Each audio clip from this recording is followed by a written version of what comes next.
Hello दोस्तों, welcome back to KRK academy. मैं हूं शेषाद्री। तो लास्ट वीडियो में मैं आपको एसए के बारे में आपको बताया था, ठीक है। तो एसए के जो इम्पोर्टेंट टॉपिक्स थे और हमने कुछ थीम्स के बारे में भी हम बात किए थे। तो ऑलमोस्ट ऑल लगभग कितने 7 थीम्स मैं आपको बताया था,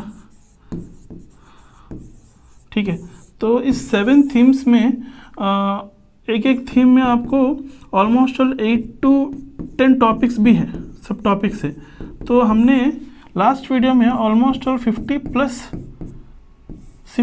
प्लस टॉपिक्स को हमने कवर किए हैं। टाइटल्स में आपको बताया था मैं, ठीक है।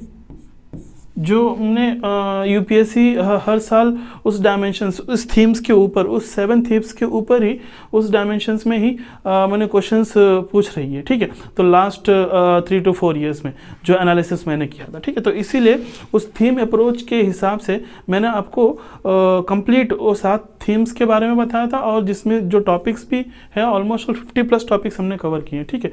तो आज हम, ठीक है, तो आज हम जो एसए के बाद जो दूसरा मैंने एक इम्पॉर्टेंट चीज़ है वो है आर्ग्यूमेंट, ठीक है। तो आर्ग्यूमेंट भी आपको, आर्ग्यूमेंट राइटिंग भी होता है। आपको कितना लिखना है इसमें? 2 आर्ग्यूमेंट्स लिखना है। There is no choice into 20, माने 40 मार्क्स है आपको आर्ग्यूमेंट्स के लिए, ठीक है। 2 आर्ग्यूमेंट आपको दिया जाएगा, इसमें कोई चॉइस नहीं है। जैसे आपको एसए में तो 6 दिए जाएंगे आपको, ठीक है। तो आउट ऑफ 6 आपको लिखना है कितना? 4 लिखना है। You have a choice in essay and you can write in both the medium, so Hindi and as well as in the English also. So you can choose at the time of filling the application, so you need to choose that language preference, ठीक है।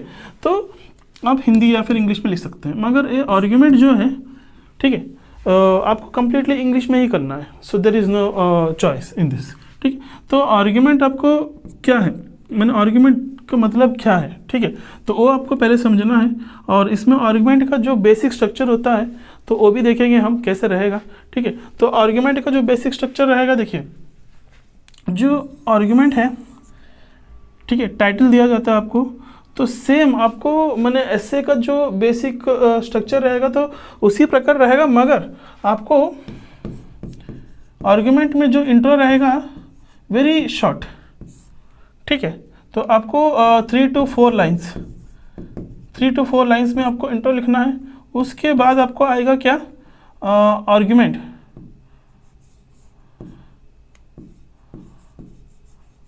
Argument for लिखना है आपको। उसके बाद against लिखना है। Last में आपको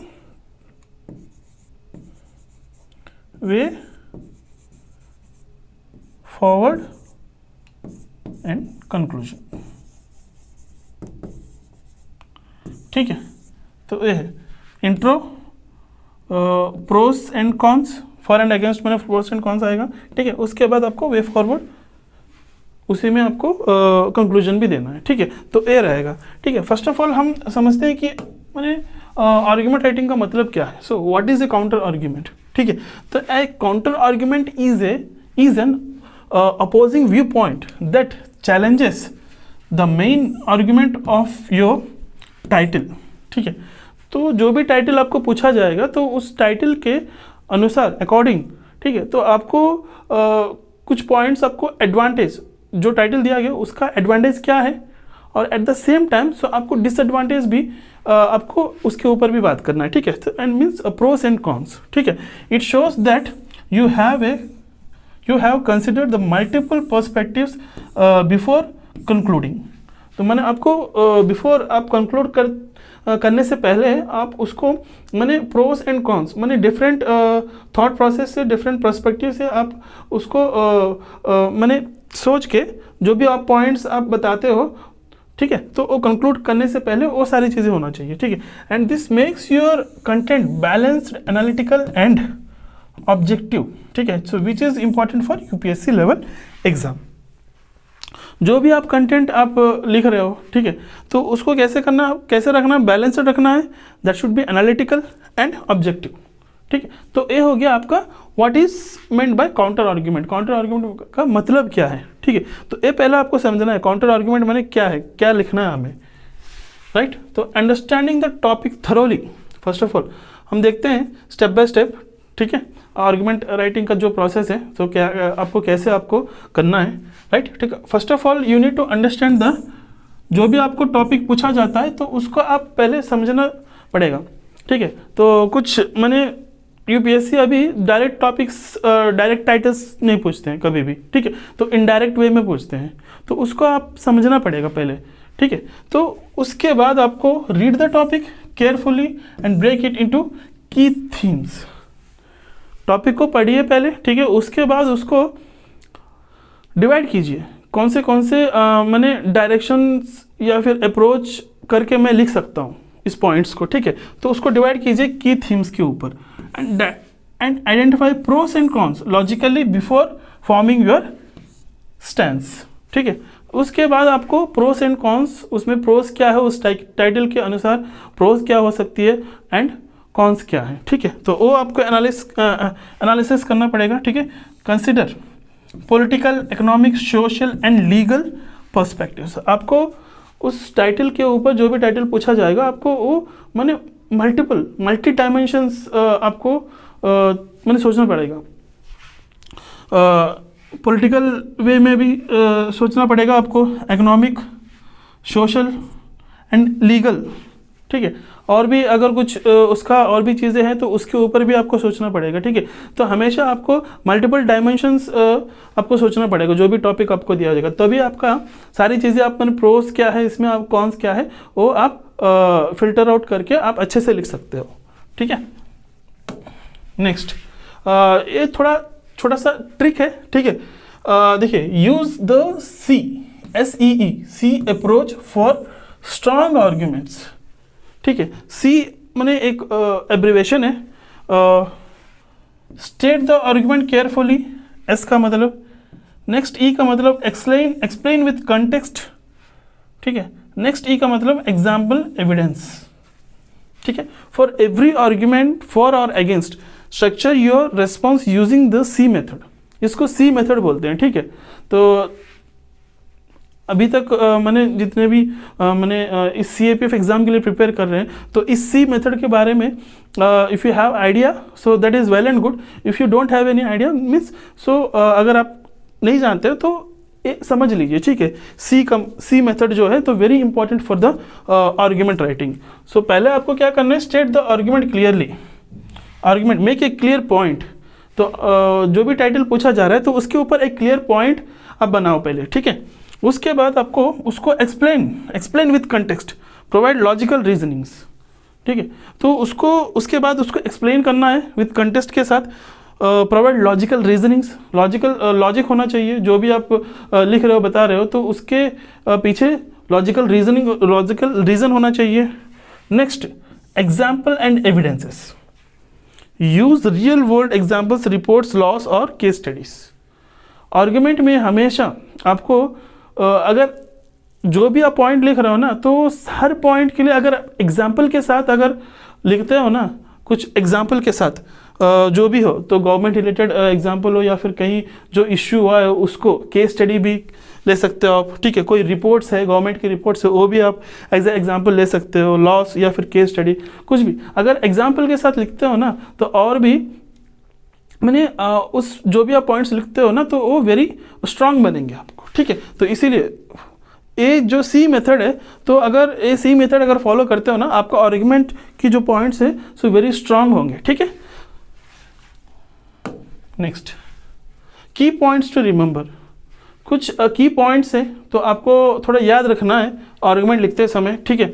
तो first of all you need to stay balanced, avoid extreme opinions, ठीक है। तो आपकी कुछ ऐसा टॉपिक्स टाइटल्स आते हैं तो हम उससे बहुत कनेक्टेड हो जाते हैं, ठीक है।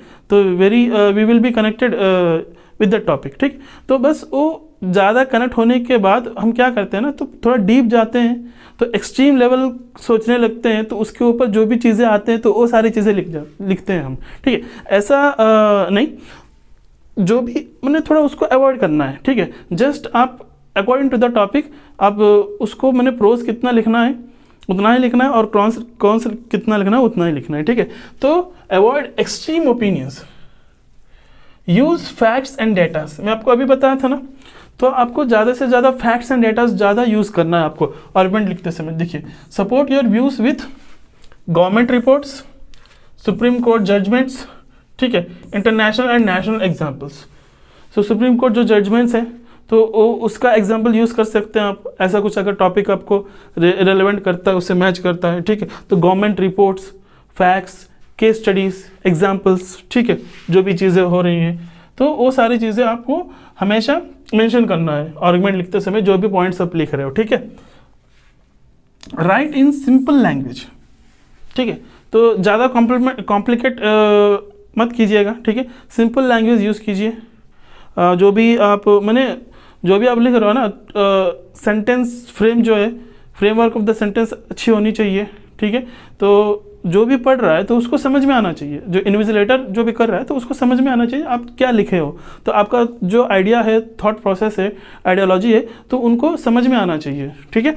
तो आप just make your this thing very simple and clear, जो भी आप लिख रहे हो, ठीक है। तो ज़्यादा कुछ इधर उधर करने की कोई ज़रूरी नहीं है, ठीक है। ज़्यादा कुछ ऐसा कुछ वर्ड्स आए हैं तो फिर उसको वहाँ पे यूज़ करना है, ऐसा कुछ कोई रिक्वायरमेंट नहीं है। बस अवॉइड द अननेसेसरी जार्गन, जो भी अननेसेसरी डेटा जो भी है या फिर अननेसेसरी जो चीज़ें होती हैं तो उसको अवॉइड कीजिए, ठीक है। राइट इन सिंपल लैंग्वेज बस। Maintain structure, follow an introduction, ठीक है। उसके बाद मैं आपको बताया था, पहले आपको इंट्रोडक्शन लिखना है, पहले छोटा सा इंट्रोडक्शन, ठीक है, लाइक 3 to 4 लाइन्स। नेक्स्ट आपको फर लिखना है आपको। फर में आपको 5 to 6 पॉइंट्स आपको लिखना है, ठीक है। उसके बाद काउंटर आर्गुमेंट अगेंस्ट में भी आपको 5 to 6 पॉइंट्स लिखना है। रेफ्यूटेशन एंड कंक्लूजन फॉर्मेट, ठीक है। उसके बाद आपको कंक्लूड करना है, ठीक है। कंक्लूजन भी आपको ना नेगेटिव करना है या फिर पॉजिटिव करना है, तो उसको आप एक अप्रोच बैलेंस के साथ रखना है, कंक्लूजन ऑलवेज, ठीक है। So use logical transitions, ensure a smooth flow between for and against arguments. तो आपको जब भी आप आर्ग्यूमेंट फॉर एंड अगेंस्ट लिखते हो तो उसको थोड़ा बैलेंस करते हुए इन्हें स्मूथ वे आपको रखना चाहिए, ठीक है।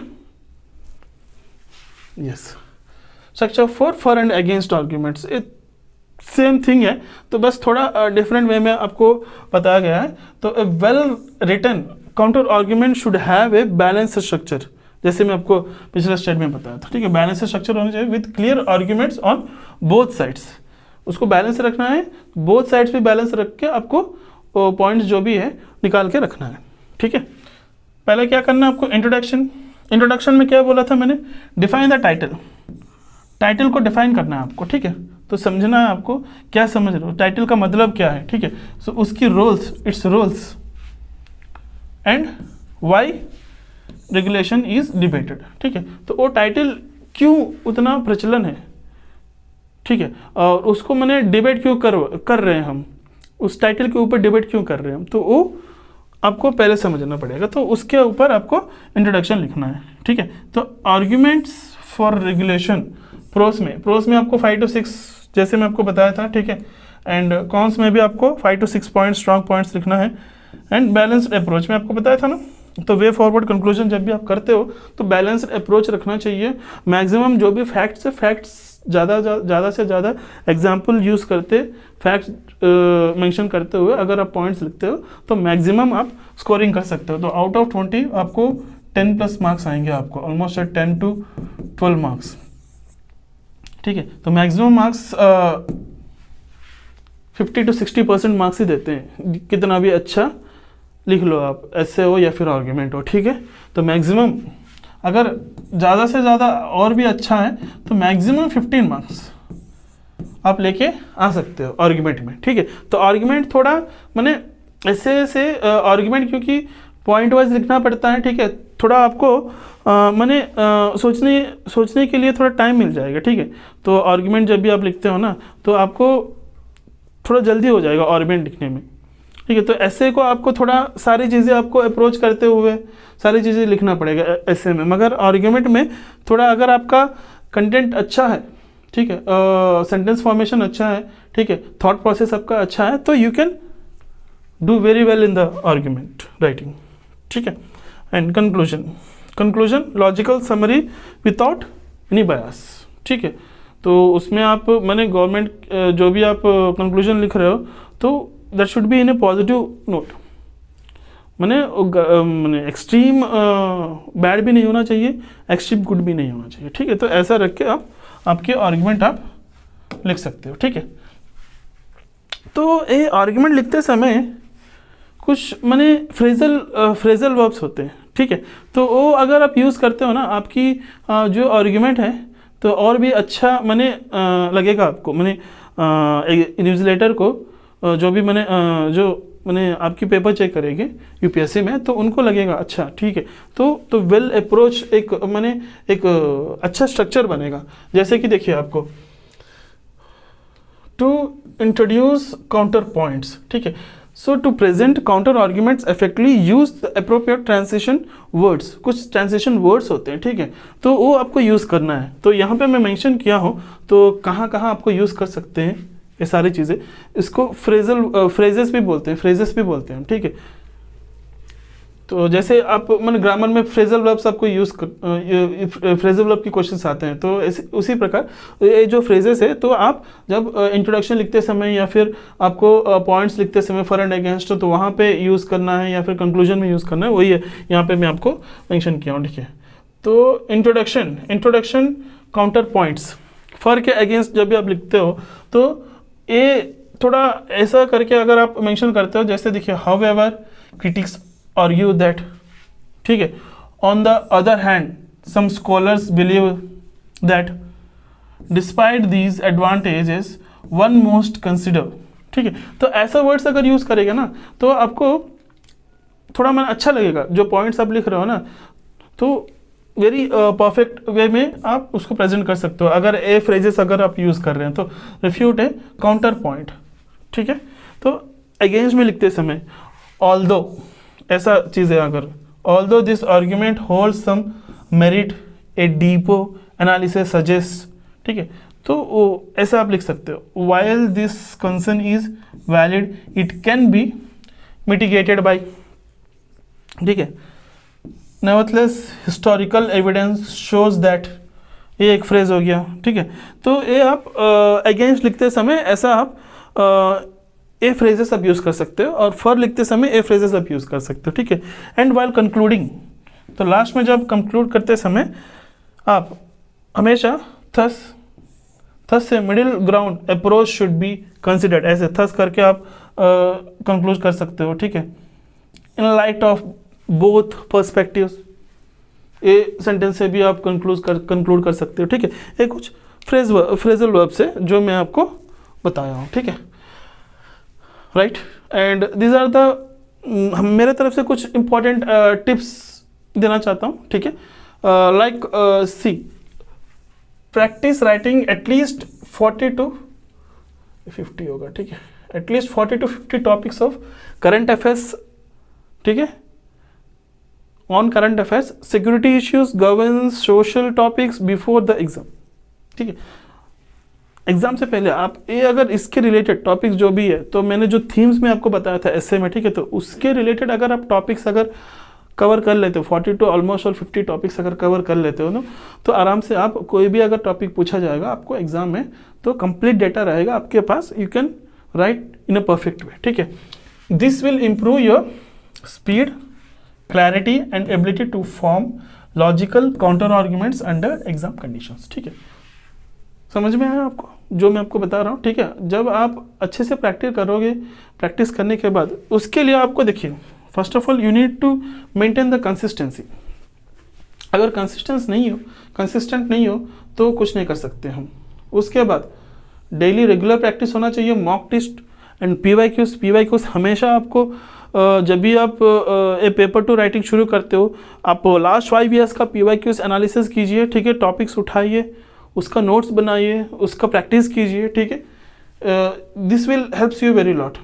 मैंने अगर आपको परफेक्शन चाहिए, mock test and PYQs must and should, ठीक है, एंड एनालिसिस, उसके बाद आप एनालिसिस करना है।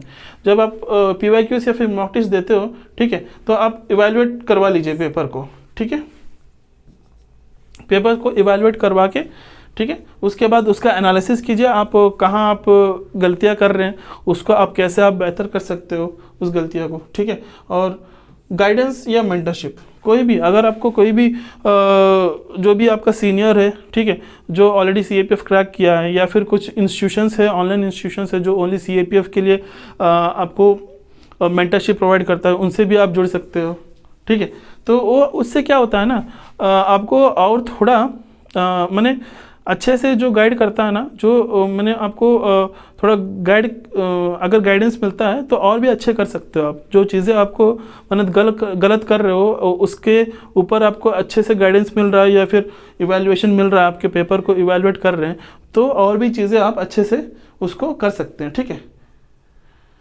With the right strategy, structure and practice you can do very well in the paper 2। सो आप अच्छे मैंने बहुत ही अच्छे मार्क्स आप स्कोर कर पाएंगे आप पेपर 2 में, ठीक है। बस पेपर 2 जब भी आप शुरू करते हो तो आपको कंसिस्टेंट रहना चाहिए, प्रैक्टिस, डेली प्रैक्टिस करना है।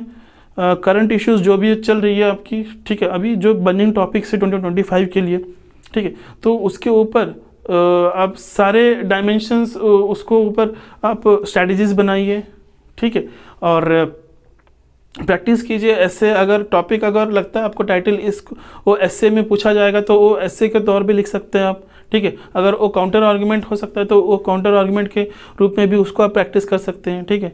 ऐसा कुछ उसके बाद आप उस चीज़, वही टाइटल अगर रिपोर्ट के हिसाब से अगर पूछा जाएगा तो वो रिपोर्ट आपको कैसे लिखना है, ठीक है, वो भी आप ये सारी चीज़ें आप कर सकते हो, ठीक है। तो ये हो गया आपका कंप्लीट एक मैंने अप्रोच, आर्गुमेंट आपको कैसे लिखना है, क्या क्या चीज़ें आपको रखना है, जो भी चीज़ें मैं आपको बताया हूँ। अगर ये इनपुट्स लेते हुए अगर आप जो भी मैंने थीम्स बताया तो उसके ऊपर अगर आप काम करोगे तो आप एक मैंने अच्छा मैंने आर्गुमेंट लिख सकते हो, आप बेहतरीन आर्गुमेंट लिख सकते हैं आप। ये चीज़ें अगर आप सारे डायमेंशंस मैंने सोच के, ये सारी चीज़ें अगर करके अगर आप अप्रोच रखते हैं तो you can do very well in the argument writing, ठीक है। तो लास्ट वीडियो में मैं आपको एसेस के बारे में बताया, तो इस वीडियो में मैं आपको कंप्लीट आर्ग्यूमेंट आपको कैसे करना है, क्या रखना है, ठीक है, कैसे लिखना है आपको, क्या अप्रोच रखनी चाहिए, तो क्या स्ट्रक्चर होती है, तो एक डिटेल एक्सप्लेनेशन में आपके सामने लेके आया हूँ, ठीक है।